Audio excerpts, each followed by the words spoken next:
So, I was trying to understand the Ukraine crisis from the perspective of Vladimir Putin because, that's not a perspective you're going to get in the media. I mean, they're all portraying him as, a monster and nothing else. And I really wanted to see what it was like kind of from his perspective. So you kind of got to read between the lines and all the news and everything. But the more I try to do that, the more I can totally understand a little bit of where he's coming from. I mean, no, I don't think any invasion is good, as a Christian, as a pacifist,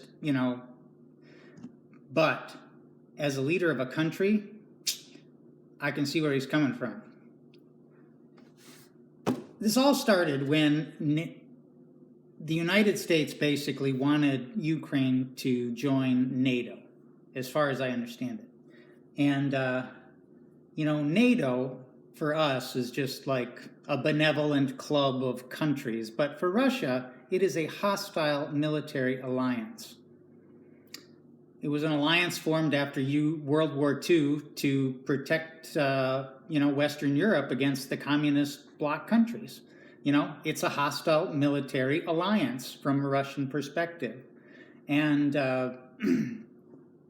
since the end of the Cold War, it's an alliance that's continued to grow. And it threatens Russian independence, Russian autonomy, Russian existence. When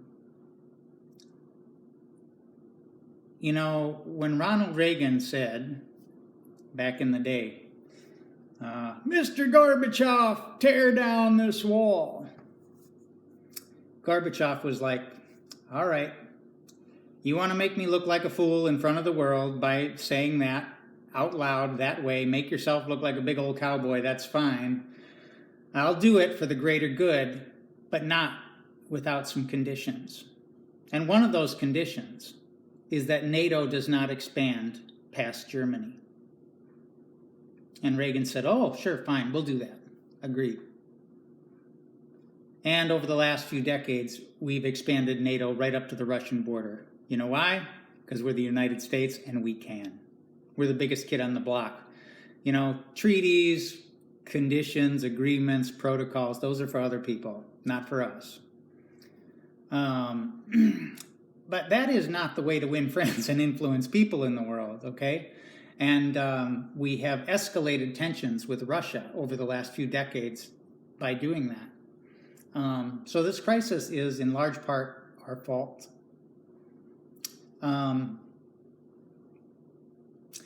So we've escalated tensions. Russia has complained, this for years. Hey, you guys, you're not taking Russian security seriously, by constantly increasing this threat. And the last straw was inviting Ukraine, which is one of just a couple countries left on Russia's western border that are not part of this hostile military alliance, one that is quite large and has nuclear power, which we know from the news. What would you do if a hostile military power gobbled up all these countries right up to your border, including one that had nuclear power?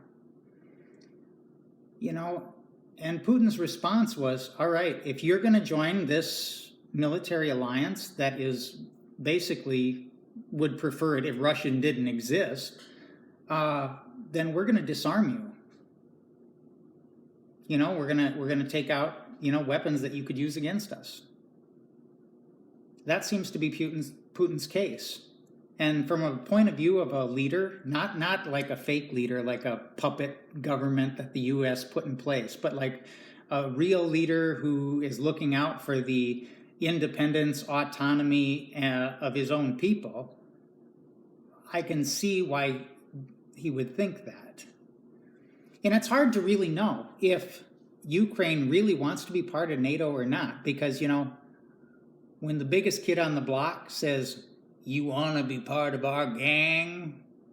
It's kind of hard to say no. It's kind of like the biggest guy in the cell block saying, you gonna eat your cornbread? and you're like, you know what? I don't even like cornbread. I would like you to have my cornbread. Nothing would make me happier than to see you eat my cornbread. Because that seems to be what Ukraine is saying. But it's hard to know if they're not receiving some kind of pressure. So, like if the biggest guy in jail says, you want to be part of our gang, and you say, you know what? I think I'd just like to be neutral. you know, but that's exactly what a lot of scholars are proposing. Let Ukraine be neutral, not part of anybody, not part of the NATO alliance, not part of Russia, and Russia's proposed that. And I think they should take it. It shows the world Russia doesn't want to accumulate countries.